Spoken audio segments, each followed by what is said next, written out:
Hi guys, it's Kelly here, and I am back with another video featuring some things from my favorite things. This is BB's Our Story. I will be using that along with the On Solid Ground, I think this is the Elegant Stacks, the Drift and Hills stencil, and the Cloud stencil. Welcome to our first I Made a Pretty Card and story time. So we're going to see how this goes. There was an overwhelming vote to do this. I'm super excited about it because actually it's been a really long time since we've done story time.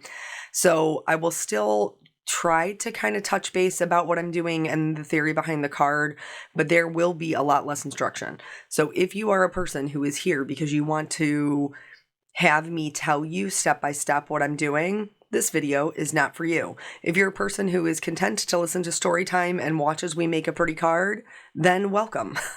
So the whole premise behind this card is from my childhood, quite honestly. So I saw the little, I think they're called Elegant Stacks. I'm going to have to look because it will bother me. It is Elegant Stitched Stacks. It looks like a window to me. And I had bought this Our Story. This is like months old and I haven't even had a chance to use it. So I wanted to turn it into like this big window with this little girl reading and her little doggy and her cup of coffee. Because so when I was growing up, my mom has, it still has, they still live in that same house. I don't know why I said had, a front room that has an enormous picture window, and there was a couch in front of that picture window, and like the sun would shine through the window, and I would lay on that couch endlessly to read, to nap. Oh, it was like the most nappable couch, even though, sorry mom, it was not the prettiest couch. It was like baby blue with flowers embroidered on it. We called it the dolphin room so for some reason in my brain, like I want to say there were dolphins on it, but there weren't actually dolphins on it. It was flowers. And then she had mirrored end tables and a mirrored coffee table because that was like in style back then. But it was the best couch, and I would lay on that couch for hours and read my books and take my naps. And it is a very, very fond childhood memory, so much so that we also have a front room, but it has 2 windows instead of 1. And right now that is Peanut's game room, but I am very hopeful that once our kids get older, that I can put a bay window in there with a window seat where I may once again lay in the sun, read my books, and take naps. So we all have to have goals, right? So I just cut 1/8 inch strips to create the like framework within the window, and then I glued that to the underside of the arch frame that we created with the dies. I'm just going to trim off the excess. There, like I said, it's hard for me not to explain it. It's hard for me not to be instructional because for so long the videos have been that way. But I'm going to do my best. Here, I wanted to leave this part in because I think it's really, really important as creators for you to be able to see the difference because, and I've told you this in the past, like when I first started card making and people were using watercolor paper, I was like, I don't need watercolor paper. I have cardstock. Like that will work the same. It doesn't. Just FYI, it does not. And so there's like no watercolor paper left in my house, which is part of story time today. But there was like none left. I had used it all for kidding. And so I had to go to the store. I went to just a local craft store and they didn't have what I normally use, which is Canson Monteval watercolor paper. And so I picked up this one. And can you see how this does not move? Like it will, these Karen markers, which I've used before, I've got bunches of videos on. They love water. They love to run. Like they were solid. They would not blend. And I was like, surely I have to have some watercolor paper that is worth something somewhere. And sure enough, in my backpack from the days that I worked outside of the house, I had some pieces that I had cut and taken to work with me. And on the back side of this was a no-line coloring image that was stamped. And I just cut right through that bad boy because I just needed the other side. And so now this is my normal paper. This is the Canson Monteval paper. And you're going to be able to see the difference in how these watercolors move. And at the end, I will show you them side by side. So if you really are struggling with watercolor and you're really unhappy with your results and you cannot get your, whatever your medium is, traditional watercolors, what I'm using here, which is brush markers, zig markers, if they are not moving for you, it is 95% chance it's the paper and it is not you. But it can be very discouraging for us because we do think that it is us and that we're, not talented in that area. But guys, a lot of the times it really is the paper. So anywho, back to story time. So it's been 100 years since we've had story time, but I am just going to start with the most recent things. And the most recent thing is that I went to Cape Cod and taught. I taught at Crop on the Cape in person. I went for 4 days. There's a whole lot of story time involved in this one trip. But today we're going to talk about kitting. If kitting, like with a T, not kidding, like haha, kitting with a T. If you have ever taken a class that was put on by somebody else, and when you got there, you were presented with a kit of items to use in the class, somebody had to put that kit together.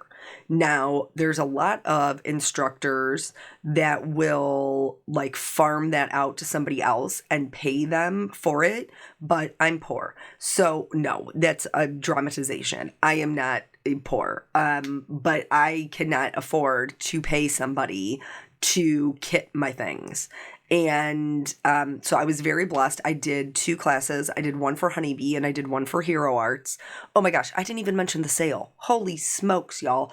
Go back because we only have one day. It's just today, March 20th. My favorite things is having a 40% off site-wide. It excludes the newest release, but almost everything I'm using here today is on sale. That On Solid Ground stamp set, which is one of my favorite ones that I use almost every single time I make a card with my favorite things, is less than $10. Their Dynamics, this stacks thing, is $20. It's really good deals, but it's only today, 40% off just today. Okay, now back to story time. So anyway, I can't afford somebody else to kit for me, but the companies that I work for were very kind to me and they sent me the vast majority of the product that I was using for the cards because I was teaching with their product. So, here's the 2 side by side. Do you see the difference? Not good watercolor paper on the left, good watercolor paper on the right. It does make a difference. We're stamping our cute little girl, our adorable little puppy, our coffee mug, and our end table in intense black ink from Hero Arts because we are going to be copic coloring and you have to have copic safe ink in order to do that. Later on, you'll also see me stamp the hardwood floor and I am stamping that in the same ink as well, but I had to split them up because the hardwood floor is made to fit your card either way, vertically or horizontally. So I couldn't stamp it with this. It wouldn't fit. I would have had to flip the paper around. I hope that makes sense. Whatever. We're moving on.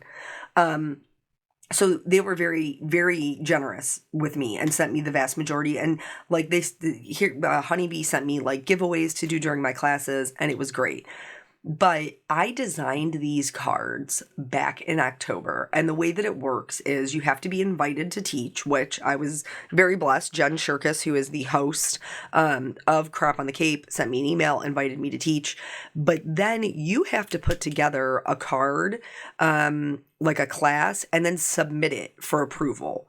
it's not like you get invited and then you're just in. Like you have to put in some effort, and you have to submit a class list, for supplies and all kinds of stuff. And you have to do this way back when, because she needs to have enough time to scheduling, the classes and the people, and make sure she has enough or not too many. You get what I'm saying. There's a lot that goes into it. And it's a wonderful event. It's the first time I've attended, and I was so very impressed. But when I made the cards, okay, any other time I have taught in person, I have taught for a company. So somebody else made my kits. I designed the card, and then I would send the card to the company, and the company would do the kitting themselves, or they would, farm it out to somebody else to do the kitting. I never had to do my own kitting until now. You guys, when I tell you that it was a family affair, the only person in my house who wasn't kitting was my 2-year-old. And even then, she was trying to get in that room. Like, my mom came over multiple days. My husband helped me multiple nights. My son, my 10-year-old, also helped me. Somebody was stamping, die cutting, packing bags. Like, there was so much to do because of the cards I chose to make. But I'm so terrified that like somebody's going to come to my class and they're not going to feel like they got their money's worth, that I like pack too much in. I mean, truly. It was like, my classes were like 2 hours to 2.5 hours long. And there were times I went over, or we were right up against it. My dogs are barking. This is normal by now. You guys should be used to this, and it's just going to be part of this video because my wonderful husband came home from work today, and my older child, my Peanut, went to my parents' house after school because he wanted to see Nana and Papa, and then Jelly Bean needed to be picked up from daycare. So he went and did those things so that I could do this voiceover here with you guys. And that means they're home. That's what the dog is barking means, that they have arrived. Because for some reason, even though you live in the same house with them, they still feel the need to announce your arrival by barking. It's a good time. But anyway, so I, like, the amount of die cutting I did, my poor mom, who you guys know, she's not even crafty, okay? She doesn't even like the crafts, who was just trying to figure out how to stamp things and die cut them. And Nathan was also stamping and die cutting. It was a family affair, and I am super, super grateful for having such a supportive family, because we wouldn't have made it. Like, we left on Thursday morning, and when I tell you on Wednesday night, we were still packing kits. I'm not kidding. Like, kidding. That was funny. That was punny. But like, every time I thought I had enough, and believe me, I counted. Every time I thought I had enough, I would look at it and be like, oh my gosh, that pile of leaves is really dwindling down. Like, I don't think we have enough. So I had ordered, of course, the watercolor paper that I use, that I would want to use. And I ordered I buy mine because I am cheap. I buy mine in a big block, and then I trim it down. So I bought a huge block. It was 12 by 16. It had 15 sheets in it, which equaled 60 smaller sheets. And I thought, well, surely that'll be enough. No, ma'am, no, sir. So then upstairs in my room, I had another pack of 15 that was 9 by 12. Blew through that. And then I finally had to, because there was no more time to order any. We were right up against it. So I had to go to the store and just purchase what they had. Now, fortunately for me, my class was a lot of ink smushing. It was not like fine watercolor. So I used the less than stellar paper for the technique that I did where we went like direct to paper with our distress ink. And so it really did work fine for that, but because I didn't need the pigment to move, like I didn't need it. It was totally fine. But yeah, we were on the struggle bus with getting everything packed. And then, of course, I had to pack everything for me to teach the class. So, my own distress inks, my own markers, all of that, plus then pack clothes so that I would be dressed for said teaching events. So it was quite a bit. My husband was so wonderful and supportive through the whole weekend. But through the kidding, but by the time like we got to the end of it, I was like, you've been really wonderful. Like, thank you so much. I really appreciate you. And he was like, I am not going to lie to you. I have cursed you in my head like 16 times already because why? He's like, the next time you teach in person, I'm making the card. I'm designing the card. It's going to have one die cut. That's it. And I totally don't blame him because it was a lot. So my game plan was, because here I am trying to do too much, right? My game plan was that I was going to let them stamp, like my students, I was going to let them stamp and die cut their own sentiments. Hero Arts very generously sent me one of their compact cutters, which are fantastic. And so I was like, oh, this will be great. Like, we'll have like a little interactive thing. They'll be able to stamp, with the pigment ink and, anti-static tool, stamp with the pigment ink, use the embossing powder, melt it. And then, they'll be able to die cut it and use the little die cutter, and it'll be in a little interactive part. And I did this for the first class that I taught. When we started the die cutting process of just it's the sentiments, everything else they had, I had 40 minutes left of class. By the time we were done, I had 15 minutes left. That was it. So that is the class that I for sure went over on. Like, even though all we had left was the gluing, we did not make it. We did not make it within the time constraints. Fortunately, it was a class later in the day.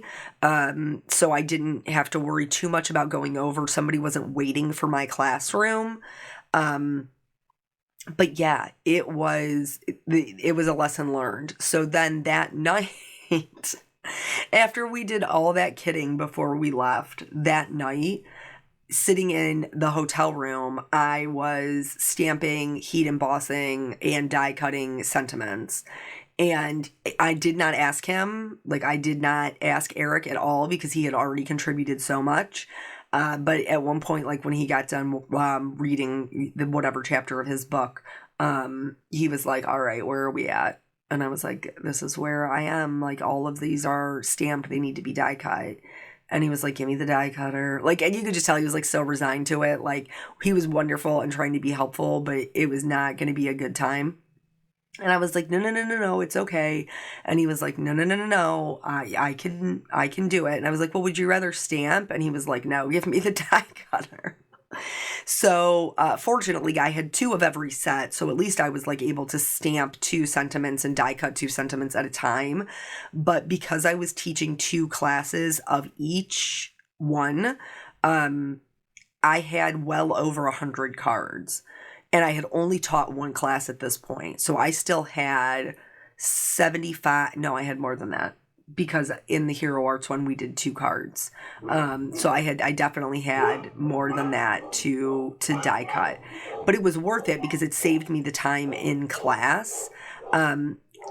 Just a ton. It was such a great learning experience for teaching my own classes in person. Just because, and I loved interacting with people and having the conversation, and 2 of the classes were sold out and 2 of the classes were not. And if I'm being quite honest, which you guys know that I try to be very transparent, I actually preferred the classes that weren't sold out because it felt much more intimate. It felt much more like sitting around with a group of friends crafting, and we were able to chit chat more, and I really enjoyed that. Not that I didn't enjoy the larger classes, I just enjoyed them differently. So then, this led, of course, to some conversation between Eric and I about, like, well, now that you've done it, what do you think about, teaching or traveling to teach and teaching in person? So we had a really good conversation about that and, like, what I would like to do going forward. So it was nothing but a good learning experience for me, just in general. And even Jen used to travel and teach classes, like pre-pandemic, travel and teach classes. She would be gone like 30 weekends out of the year traveling and teaching. And she told me, she was like, there has not been one single time that I have taught in person that I didn't learn something. So I'm glad it wasn't just me, like, being a rookie, even though I totally was, But it was a lot of fun. And basically the way that the whole thing works is it's like a big crop. If you don't know what that is, came from scrapbooking, where people would get together and they would scrapbook together, and that was called a crop. Which they still have. Like, she has a huge ballroom with tables, and you can just come and bring your craft stuff and just craft with like-minded people. And she does giveaways, and like one night she hosted like an ice cream social, and one night she hosted like a coffee and dessert bar, which I don't know where they got their bakery from, but their red velvet cheesecake was amazing. It was so delicious. But anyway, it just was really fun. And then the classes are an add-on. So if you choose to take the classes, you can sign up for however many you like or not. Speaking of, since my classes were not sold out, let me run this by you, and you guys can tell me in the comments. Also with the comments, if you have any questions about, since we're not talking about the coloring or anything here, we're just watching it happen. If you have a question about something specific, please by all means leave it in the comments, and I will do my very best to make sure that I get your questions answered, or in an instructional video, I will tackle that topic specifically. Just make sure to leave me your feedback. But so since my classes were not sold out, I have a bunch of these kits left over. Like, isn't that a kick in the pants? We spent all of this time making sure that we were going to have enough kits for 2 sold out classes. And then I just have all these kits left over. So what I would like to do, and you tell me if you would have any interest in this, is I would actually like to sell the kits with a private video. So the way that it would work is it would go up on my website. You would sign up for it. There's obviously going to be a limited number because I only have a limited number of kits left. And then I would mail you the kit, not me, let's be honest. It's going to be my dad or my husband. That's who's going to mail it to you, because they're wonderful, supportive people. And I'm very lucky to have wonderful, supportive people. But anyway, they would mail you a kit. And then when you purchased it, you would get a link to a private video where we would make the card together. And it would be more instructional and less story time. But if that's something that you're interested in, please let me know, because I'm trying to figure out the best way to make use of these kits. But I don't want to take the time to like put all the work in to list them and everything else if that's not something that anybody has any real interest in. Alternatively, we could do something where instead of doing a link to a video, we could pick a date for a live. And you could purchase the kit, and we would send you the kit, and then we would have a live like on one specific day, and we would make the card together on the live. That's another way that we could do it. So I'd be very interested to know. This will be honest. I'm just going to be straight up honest with you. This will be the only time I do this because kidding was so miserable, so miserable, that I'm not going to sign up to do that again. Private lives, yes. Private videos, yes. Where I send you the kit and we do it together, no ma'am, no sir, no thank you. Like, that's just not going to be a thing in my life, because the kidding was, I shouldn't say that. I suppose if it became something that was like super popular and it was something you guys really enjoyed doing and you really wanted to do, I would look into farming out the kidding, but I will not be doing that again. That was voluntary torture is what I did to myself. And I know, like, the people that I know that teach, none of them kit their own stuff. So I'm not the only one who feels that way. And if you're a person who's like, I love kitting, I once volunteered to kit for somebody. It was actually Libby when she worked for Hero Arts. She now works for My Favorite Things. Irony. But she had, I think, a death in the family. And I'm friends with her, and she was saying how she had no idea how she was going to get these kits done for this class. And so I volunteered to do it. That's actually, if you remember, when Eric got stabbed with the pokey tool, that's the kitting that we were doing, was for her. But anywho, so that is basically my story time for today.